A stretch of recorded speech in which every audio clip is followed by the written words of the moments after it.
Hello there, Sarah from 17 once again. This is my Uncharted The Lost Legacy crushing difficulty video walkthrough. This is the final mission. It is called End of the Line, and this is the second commentary for this video that I'm doing because the other one didn't fucking work. And it was good! It was so good, guys. It fucking flowed. I was jamming. You would have loved it. Now you're never going to see it. And now I'm annoyed. And now I'm not going to say any of the things I said on the last video. Why does this happen? It never happens. It happens like once every year. Fuck my life right now. And I'm not even going to repeat myself. Fuck it. Let's do it now. So this level is a return to form in a lot of ways because we're going to be assailing a train. Very much like Uncharted 2. This game has a train sequence, but this game is nowhere near as difficult as Uncharted 2, so the train sequence is actually really fun. And not only have I had technical difficulties with commentary today, but I've also realised that this was another one of those recordings that had issues. So there's two parts of this video that were broken. The first one is the latter end of the convoy part. All of that was messed up. So what's going to happen, guys, is I've trimmed out a driving section where you have to drive after jumping off the train to get to that waypoint station and turn the tracks. And what I've done is I've kept the part where you turn the tracks and you fight those dudes in the van because it's combat and you have to attack them. But because it's so short, I've been able to add a bit of music there and it links seamlessly into the video. And all the other areas that were broken, I've re-recorded. I did them today. And unfortunately, there was a problem, as there always is apparently recently with my technology and my life, because I'm probably going to fucking die. There's all these people dying recently. I'm going to be on those lists of people who die because everything goes wrong. It's fucking stupid. Why can't it just work? Why can't life just fucking work, you know? But it doesn't. And it messes up. And it seems to always be me. And I think it's me, but it's everyone, right? I bet you've had something shitty today, right? We all have. It's every day, though. Why is it every day? Why does it never get good? You know why? I don't know. I'd love to know. Over here. But Rich Piana died. How can that man die? He's took every drug on this fucking planet. I thought he'd live forever. The dude was like 5% human. There's only 5% of him that could die. Ridiculous. But anyway. My capture device has had problems for whatever reason. I don't know where it's come from. And it affected this level on two sequences. And you're going to notice it because what happens is the picture runs at about 65% slower than it should, but the audio is quicker. So the audio finishes about halfway through the video, and then you don't have the first half of the audio, because normally you could remedy this very easily by just trimming it accordingly. It doesn't work, unfortunately, so I had to go back in and re-record. And there's going to be a choice that's coming up on this train. You can do a lot of stealth here if you want to, but I'm not going to because I like attacking, I like being, aggressive and shooting, and I'm going to do a lot of that until a certain sequence which I recorded today. So things to bear in mind in this initial sequence. You are shooting on a moving platform, at another moving platform, at moving opponents. All of these variables come together to make it so that it's very difficult to shoot right now. You're going to have a tough time aiming, so don't worry, it happens to all of us. It's difficult to shoot stuff when your aim is being affected. But get close, take your time, make your bullets matter. That's all that matters, right? Once again, if you want to stealth this section, you can actually stealth quite a lot of it. But I'm going to be blind firing this Desert Eagle, because it's almost like I just watched this video! Anyway, so there'll come a section on this train after we do this initial firefight where you come to a crate that has a weapon on it. I think it's called the Arrowhead. It's a really good gun. It looks like a bullpup, like an FN-P90. And at that point, the footage is going to transition from my original recording to the recording I did today, where I had to go back in. And what's going to happen is on my original recording, I stayed on the train, I shot everybody out the windows, all the motorcyclists, all the cars, all the trucks, did all of that good stuff, and then I jumped onto the first car that got me next to the Gatling platform and then continued the game. And it was quite challenging, quite demanding. You have to keep your head on a swivel, there's dudes everywhere, you're getting flanked, you're getting shot from behind like I'm getting shot right now. You have to be alert. It's not gonna bust your balls like, something that's incredibly difficult, but you have to be on the mark and paying attention. And if that sounds fun, it's a great strategy, use it. But today's recording completely gave me this epiphany of a much better strategy that is borderline broken. So what I'm going to do, and at first I thought it was a mistake, So when I use the encounter select to re-record this part of the game, it let me do a large sequence of it, but it didn't let me do the bit that I'm going to have to use the old footage for, the old broken footage, which is another one of those problems with that encounter select, which is a great feature, and I love you, Naughty Dog, for having it, but please include all the parts that we actually play. You know, the puzzles is fine, get rid of them. The cutscenes are fine, get rid of them. The walking bits and elephant bits, get rid of them. But when there's a part where I have to fight people that get off a jeep, please include it, because all I have to do then is like waste my own time re-recording things that should have worked the first time, but technology hates me. So, oh, here we go as I get flanked. Be careful of that. Blind fire god tier, use it. So what I decided to do is, when it spawned me at that particular point, I noticed there was a truck to my right, so I thought, oh, I'm going to jump onto it. Maybe it's, you know, at the point where the Gatling gun is and I can re-record this and it's really dead quick. But it wasn't, it was at the beginning of the sequence, and I didn't realise. I mean, I recorded this before the weekend, and I've gone and got drunk a few times since then. I've gone and, like, had a suit fitted for a wedding and shit. It's been quite eventful, so I didn't even remember, you know, that it happened this early. So I jump onto this truck, steal it, and then I drive forward, and there's another truck, so I jump onto that truck and steal that.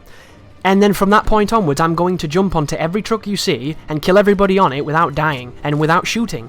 Because the jumping between trucks seems to be so incredibly powerful that even on crushing difficulty you don't die.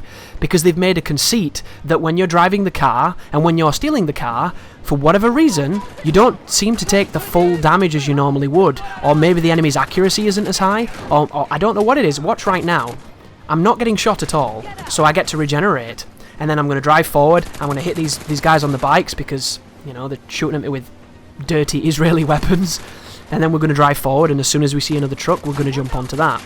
So, there goes the biker, Nadine's shooting them for us, awesome, nice and effective. There's the crane, where normally you can jump off at this point if you want to, but I kept on the train previously. And here's the next truck. So for this truck, it wouldn't jump across to it, and I don't know why. I don't know if it's because the flatbed needs to be down, or whatever the requirement is, but look at this. Jump across, I'm fighting this guy, pressing the button commands, I'm getting shot, but I'm not going into super black and white vision. This is on crushing. You pick your difficulty before you do the encounter select, so it can't be on anything else. And I'm still alive, I've regenerated, and I'm fighting again. And look how broken this is. If you're on that train shooting back and forth, you don't get this kind of immunity that you get in these cars. So right now, look at this.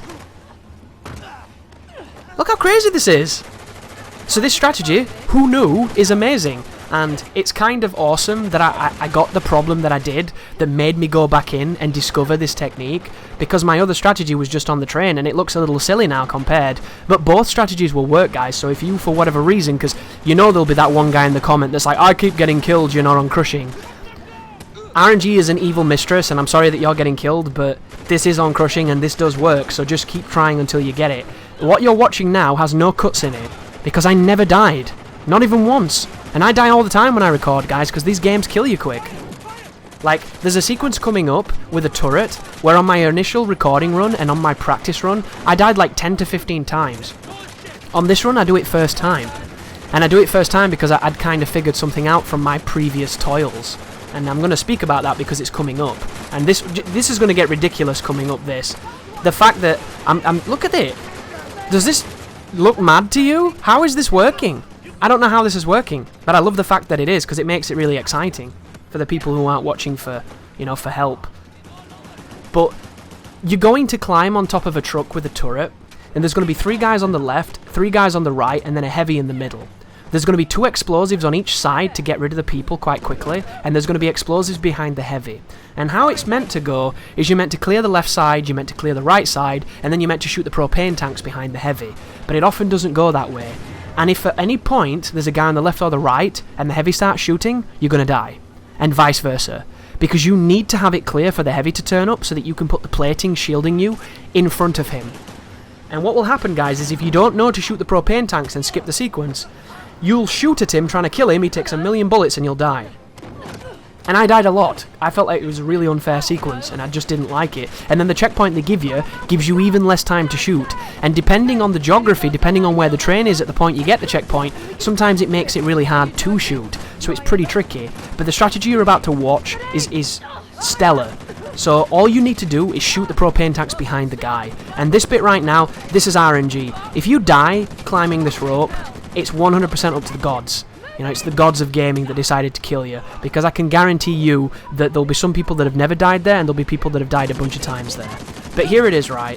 Immediately start shooting, not that one, but this one. Break the wood on this so you can see the explosives, so that you know where to shoot. Look to your left, start shooting these guys as they jump across, make sure you kill all 3 of them, like I did just then, and then shoot the guys on the right. The right-hand guys at this point will be on the platform, so if you blow it up, it should get rid of all of them, and then you're free to shoot one of those explosives. Do it very quickly, and you'll skip this fight. If you don't hit those explosives, you're going to have a bad time. And I've had plenty of bad times there, guys, so I know all about it. I am the king of bad times on that turret. But this sequence here has no enemies now. You're not going to see anybody on the train, so just move forward. You're going to get to a bunch of tandem doors, and then it's going to trigger the section where the corrupt video is. So we're going to get a bit of music. We're going to get the footage that looks a little bit slowed down because I've doctored it to speed it up, and it's the only speed that makes it look close to what it should be without making it look too fast. And all you need to do then is, after this doorway, you're going to drive the truck to that waypoint. It's dead easy, there's no strategy to it, there's no real difficulty, you're not going to struggle, and then we're going to throw some grenades. But I have no idea how I didn't record that first commentary, and I felt so good about it. And you can tell, guys, you might not be aware of this, but look at the footage, by the way. See how it looks weird? This is the problem I've had today.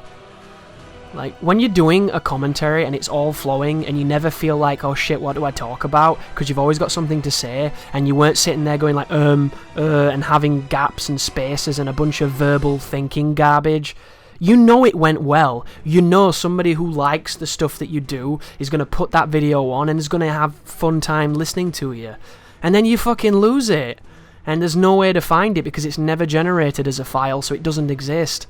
And it's 13 minutes of your life you can never get back, and then you have to do it again. And the second time's never as good, folks. It just isn't. You can't capture that. I know calling it bottled lightning sounds egotistical and stupid, but it's kind of true. And then here's the final boss. This is dead easy, guys. You get plenty of checkpoints. Don't even punch this guy unless he's got his back to you. So flank him and punch him from behind. That's the only time you're guaranteed to hit him. Additionally, dodge his button presses with one press. One press for each of these, and the moment he punches and turns around, punch him in the back. Keep mashing square, and you'll do a full combo. The final one is the roughest one because he attacks you really quickly after the checkpoint. So right now, duck, duck, duck, duck, duck again, duck one more, and boom, you've done it. Crushing difficulty, no damage, final boss, piece of piss. Trust me, guys, never ever attack this man unless you've exhausted him from dodging or he's got his back to you, because he will block and parry you every single time, without fail. He has an auto guard system. The only time you can land a hit is if you get lucky with Nadine hitting him and you hit him as well, or if it's from behind. So the easiest way, as was just witnessed, is to wait for him to attack first and exhaust him, or to get behind him while he's distracted. And that fight is on 3 separate checkpoints, so you don't have to do anything difficult. Like, you can struggle your way through that because you can survive at least 2 punches on crushing. You might even be able to survive 3. It all depends on how cleanly they hit you. But it ain't like Uncharted 4 with that sword fight, which was actually pretty tricky, and it isn't even as tough as Talbot, because Talbot could be quite hard for some people, even though I always found him quite easy. And then all we do is beat the fuck out of this guy, his ankle gets crushed, and then we get to run towards the camera in a classic Crash Bandicoot fashion. And that's it, guys. That is the end of the Lost Legacy. You'll get your crushing trophy, and hopefully you'll be able to work towards that platinum or whatever your goal is with the game. And hopefully my videos helped. It's awesome that I can help people through games such as this, and if I have, it was my pleasure to do it. So the next project on the channel is probably going to be Absolver, if I can grab that game, because I'm excited and I hope it's good. If I hate it, you'll never see it. And then the channels will continue as normal with the projects that are running until they're completed, and then whatever the new game is that turns up. And just a big thank you to everybody that supports, everybody that comments, everybody that contributes, everybody that comes together to do anything that is associated with my platform. It's a really humbling and awesome thing, because these videos are not always the easiest things to make, and not for the reasons you would expect, like today with all this technical bullshit, but it's always nice to see people who enjoy them, you know? You can call it free entertainment, as good old Darkside Phil likes to say, but if you do enjoy it, that's awesome, you know, because that's what it's designed to do. It's designed to help you if you need it. It's designed to be something interesting if you don't, and if I've achieved either of those things, then I've done my job. Thank you very much for watching. You take care now.